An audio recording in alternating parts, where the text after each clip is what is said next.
Hey there people, how you doing? So, today we have a software review of sorts for the S21 Ultra, and I'm mostly going to be talking about the customizations that we have because features is something that the S21 Ultra as a whole is knee-deep in. It's almost an understatement to be honest, but anyways, there are also certain grievances that I've had, certain complaints. Some of them were old, like, as a whole, Samsung software, they have certain problems, but some of them are new. And, let's call them screw ups in terms of the latest OneUI version that we have had. And, well, with that said, let's get started with the settings. Now, that was a little bit of an odd way to kick things off, but there are certain new things in the settings that any new S21 Ultra user should know about, because in 2020, these features were not present in any of the flagships. So first and foremost, in the display settings, I think most people already know about this, but nonetheless, I just want to mention it. We can have 1440p at 120Hz now. Both of them at the same time. That was not present last year, as quite a few people already know. But anyways, just, go to screen resolution and change it. It makes a difference in certain circumstances. I'll talk more about it in the full review, but if you really want the maximum amount of resolution, then yeah, 1440p is more than sharp enough. Now while we're in the display settings, make sure you guys also turn on dark mode unless you hate it. I guess there are very few people who do, but nonetheless, dark mode, I've actually found that it somewhat improves the efficiency of the overall device, like long-term use case and all that. I think dark mode will help out. And then next, I do want to talk about the screen mode, and you can go between vivid and natural. I think, if I'm not wrong, it came with natural by default.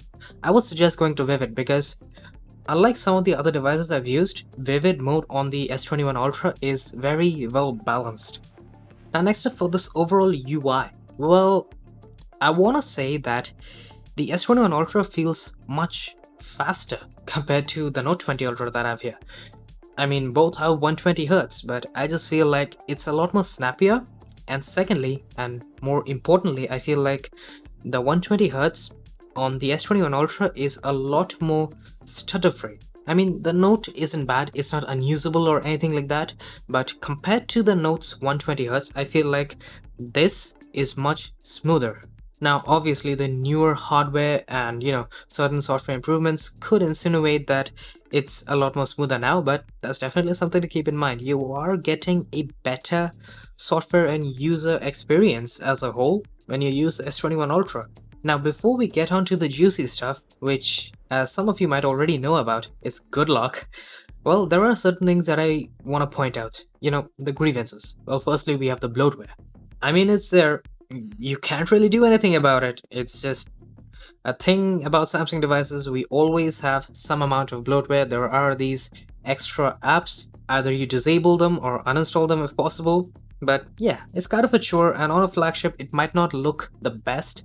As for my second grievance, which is a screw-up that I found here, well, first and foremost, OneUI kind of bases itself on one-handed usage. Basically, it works such that all the stuff that you want to interact with, well, they are brought down, versus the stuff that you just look at, like, time and stuff like that, those stay on top. Now, this is kind of the thing about the one-handed usage from OneUI, and I'm a huge fan of that. It's a fantastic feature to have, especially when, like, you just want to take out your phone and make a quick call. It's possible with one hand, even on such a massive device.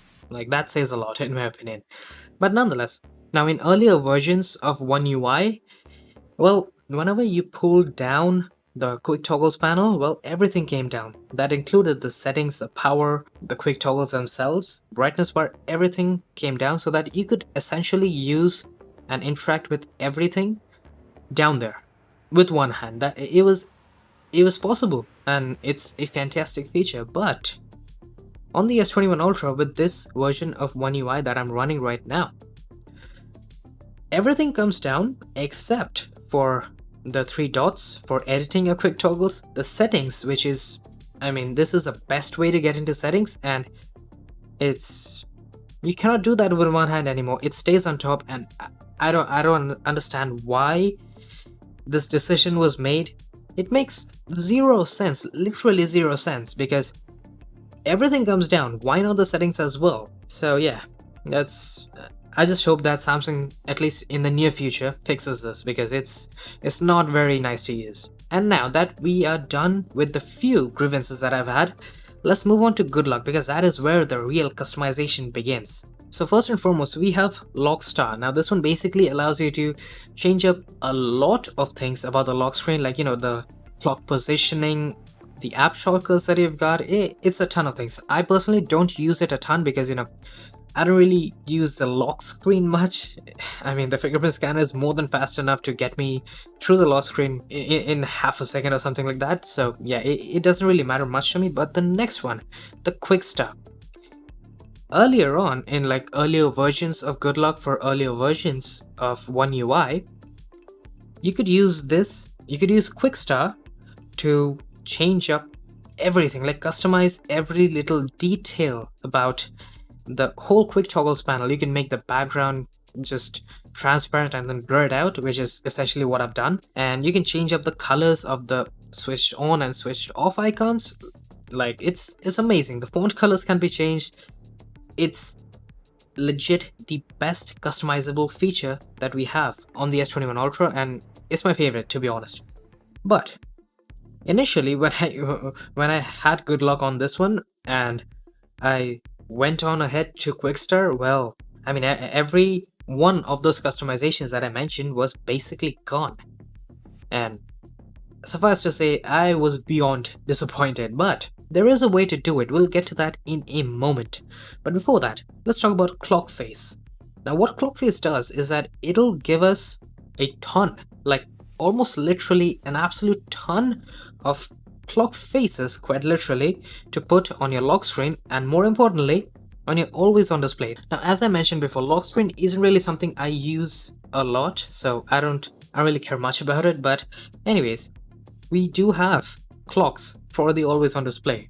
We have clocks for days because, man, I mean, let's face it, this is a lot of options and quite nice ones, to be honest. I mean, some of them look very cheesy, to be honest, but yeah, for the most part, the stuff we have here, it's pretty good. Unquestionably so. It looks amazing. Like the sheer amount of clocks and options that we've got here, that's impressive, let me tell you right here. There are very few phones, if any, that can do something like this. And we've also had a little bit of an upgrade to clock face. You can apparently make your own clocks. Now, I haven't tried it much. I mean, it seems like a lot of work for always on display. I'd much rather use the pre-built ones. They're more than good enough for me, and there's more than enough choice there to last me almost a year. But anyways, if you want to really indulge in there, you can do it. You can make digital and analog clocks. You can change up the colors and stuff like that. The analog hands can be changed. It's a lot of things here.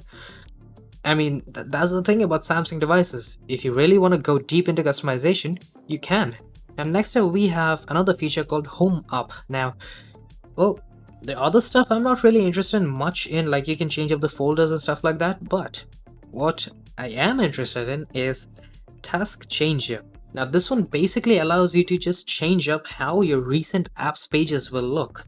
Basically, you can have a grid style, which in my opinion looks the most unique, and other than that, you can go to stacks, which kind of look like the ones we have in iPhones. That's something, if you enjoy that sort of stuff. Now, the number of options here, they have been cut down a little. Like, I remember we had a lot more options, but you know what? We still have certain things, at least, thankfully.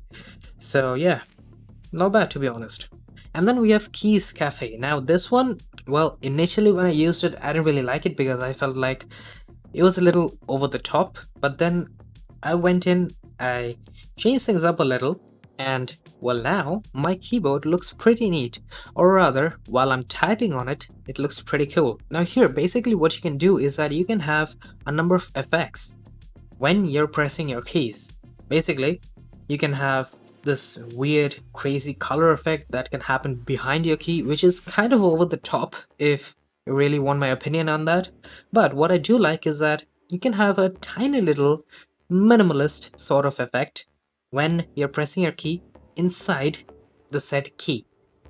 And obviously a b-roll will demonstrate that much better than what I can say with my words. But anyways, point is that when you're typing, this could make your keyboard feel slightly unique.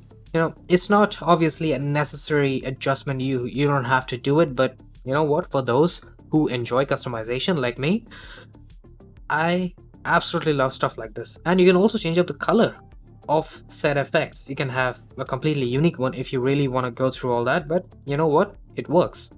And next up we have theme park. Now I know the name is a little bit weird, but anyways, point is that theme park has this one feature that I talked about previously, which, I mean, basically it's been transferred to the theme park instead of being in quick start. So basically you can go to the quick panels, and there you can change up how the icon itself looks. You can change up the colors especially, and along with that you can also change up its background, like the background of the specific icon.